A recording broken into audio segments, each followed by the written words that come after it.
Hello everyone, study day में आप सभी का भरपूर स्वागत है। आपसे रिक्वेस्ट है कि वीडियो को पूरा देखिए और यदि आपने चैनल को सब्सक्राइब नहीं किया है तो प्लीज़ सब्सक्राइब भी कर लीजिए। तो वीडियो स्टार्ट करते हैं। उससे पहले कुछ बातें आपको बता दूं।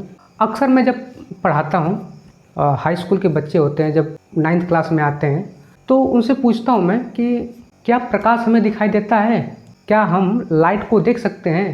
तो बड़े जल्दबाजी में लोग जवाब देते हैं कि यस सर, हम देख सकते हैं। फिर मैं पूछता हूँ बताओ लाइट कहाँ पर है, तो वो ऑब्जेक्ट को दिखाने लगते हैं।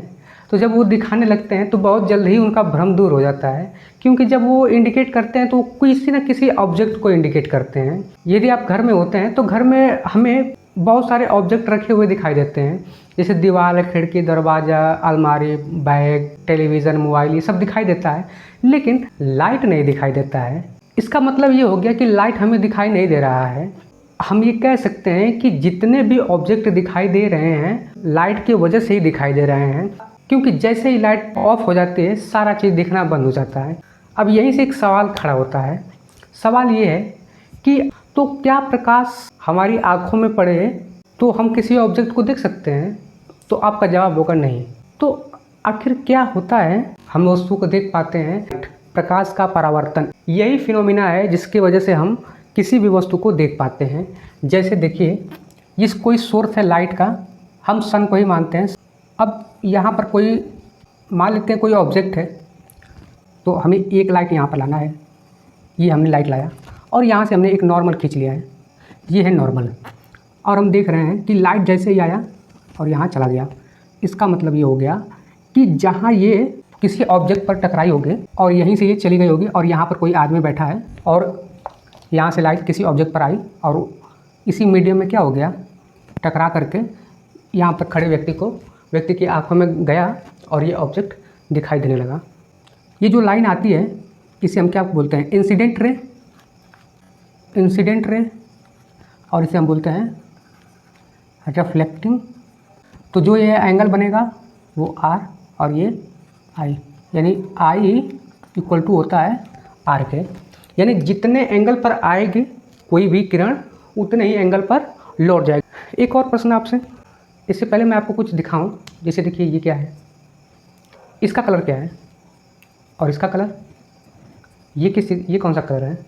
तो आप देख पा रहे हैं कि ये अलग अलग कलर है। तो सवाल आपसे ये है कि ये जिस कलर का दिखाई दिया है इसी कलर का ही क्यों दिखाई देता है? तो इसका जवाब ये है कि देखिए, कोई भी वाइट लाइट होता है उसमें 7 रंग होते हैं। तो ऑब्जेक्ट जिस कलर का होता है वो उसी कलर को रिफ्लेक्ट करता है और बाकी के रे को क्या कर लेता है? ऑब्जर्व कर लेता है। इसका आप एक एग्जांपल देखते होंगे कि आप कभी शादी विवाह में जाते हैं, जब वहाँ पे हाइलोजन लाइट लगा होता है तो उस हाइलोजन लाइट की वजह से आपका जो कपड़े का कलर है वो चेंज हो जाता है। चेंज होने का मतलब वो अलग कलर का ही दिखाई देता है। तो इसका मतलब उसको वाइट लाइट नहीं मिल पाया, जिससे कि वो जिस कलर का है अच्छी तरह से वो रिफ्लेक्ट नहीं कर पा रहा है, इसलिए आपको कपड़ा चेंज हुआ दिखाई दे रहा है, कपड़े का कलर चेंज हुआ दिखाई दे रहा है। एक और प्रश्न है, इसे आप घर पर सोचिएगा और मुझे बताइएगा कि एक कमरा है जो पूरी तरह से पैक कर दिया हमने और उसमें मैंने लाल लाइट, जो प्रकाश है, जो लाइट है वो लाल है, पूरा रेड, और मैं येलो रोज़ अंदर लेके गया। तो मुझे बताइए कि वो येलो रोज़ किस कलर का दिखाई देगा? यदि आपको जवाब पता है तो कृपया कमेंट बॉक्स में ज़रूर बताएं। तो इसका जवाब होगा ब्लैक दिखाई देगा। क्यों ब्लैक दिखाई देगा? क्योंकि भाई वो जिस कलर का था रिफ्लेक्ट करने के लिए उसको वो कलर दिखाई नहीं दिया, वो कलर मिला नहीं तो रिफ्लेक्ट नहीं कर पाया। तो जब कोई भी ऑब्जेक्ट किसी भी कलर को रिफ्लेक्ट नहीं कर पाती है, यानी सबको ऑब्जर्व कर लेती है, वो वस्तु काली दिखाई देती है। आप देखे होंगे कि सन का लाइट सीधे आपके घरों में आता नहीं है, लेकिन फिर भी दिन में आपके घर में अंधेरा नहीं होता है, उजाला ही रहता है। ऐसा क्यों? तो ये भी रिफ्लेक्शन ऑफ लाइट की वजह से ही होता है। तो रिफ्लेक्शन ऑफ लाइट जो होता है वो 2 तरह का होता है। एक तो जो होता है प्लेन सरफेस से हो, तो जब प्लेन सरफेस से होगा तो इस तरह का होगा, लेकिन जब सरफेस से हमारा जिगजैग हो, इस तरह का हो, तो जब लाइट यहाँ से टकराएगी तो देखिए ये इस डायरेक्शन में चली जाएगी। अब यही लाइट अगर ऐसे टकराएगी तो इधर चली जाएगी, और ये वाला टकराएगी तो यहाँ चली जाएगी, और ये टकराएगी तो इसे चली जाएगी। तो इसका मतलब है कि जो लाइट है वो अलग अलग डायरेक्शन में बिखर जाती हैं, जिसकी वजह से हम देखते हैं कि जहाँ पर सन का लाइट डायरेक्ट नहीं पहुँच पाता है वहाँ भी उजाला होता है। यदि आपको रिफ्लेक्शन ऑफ लाइट का और कोई एग्जाम्पल पता है तो कृपया हमें कमेंट बॉक्स में ज़रूर बताइए। मिलते हैं अगले वीडियो के साथ, तब तक के लिए धन्यवाद।